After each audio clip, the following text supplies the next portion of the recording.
পদত্যাগ করেছেন বাংলাদেশের মহামান্য রাষ্ট্রপতি মোহাম্মদ শাহাবুদ্দিন। তিনি তার পদত্যাগপত্রটি জাতীয় সংসদ সচিবালয়ে পাঠিয়ে দিয়েছেন। সাংবিধানিক নিয়ম অনুসারে রাষ্ট্রপতি পদত্যাগ করেন জাতীয় সংসদের স্পিকারের নিকট। স্পিকার পদত্যাগপত্রটি গ্রহণ করার পরে তিনি পরবর্তী রাষ্ট্রপতি নিয়োজিত না হওয়া পর্যন্ত স্পিকারই রাষ্ট্রপতির দায়িত্ব পালন করবেন।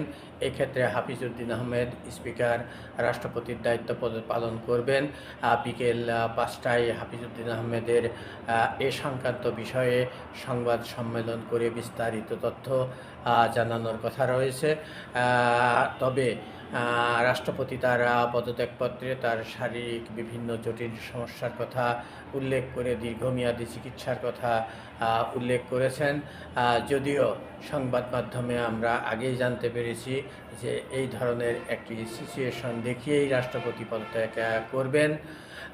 তবে এর অন্তরালে যে কথাটি রয়ে গেছে, এর আগে যখন মহামান্য রাষ্ট্রপতি মোহাম্মদ শাহাবুদ্দিন বিদেশে চিকিৎসার জন্য যান এবং সেখানে তার একটি বাইপাস সার্জারি হয়, সে সময় গোয়েন্দা সংস্থা একটি তথ্য দিয়েছে যে তিনি টেলিফোনে শেখ হাসিনার সাথে ভারতে অবস্থানরত সাবেক প্রধানমন্ত্রী শেখ হাসিনার সাথে কথোপকথন করেছেন, যার জেরে তাকে পদত্যাগ করানো হলো বলে আমরা মনে করছি।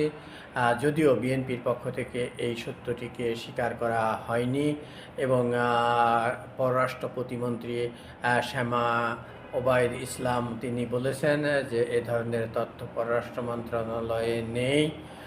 তারপরেও বাস্তবতা হচ্ছে যে শেখ হাসিনা আগামী ডিসেম্বরে বাংলাদেশে প্রত্যার্পণের যে ঘোষণা দিয়েছেন, সেই ঘোষণার প্রেক্ষিতে রাষ্ট্রপতির সাথে শেখ হাসিনার কথোপকথন যে বিষয়টি, সেই বিষয়টিতে বিএনপি সরকার এই আওয়ামী লীগের নির্বাচিত রাষ্ট্রপতিকে বঙ্গভবনে রেখে সরকার পরিচালনা এবং শেখ হাসিনার আগমন মোকাবেলা করা তারা সমীচীন মনে করেনি বিধায় তারা এই ধরনের একটি উদ্যোগ নিয়েছে, অর্থাৎ যাতে শেখ হাসিনা আসলে এই সংসদ ভেঙে দেওয়া বা অন্তর্বর্তী আরেকটি সরকার, তত্ত্বাবধায়ক সরকার গঠন করা, এই বিষয়টি যাতে না হয়।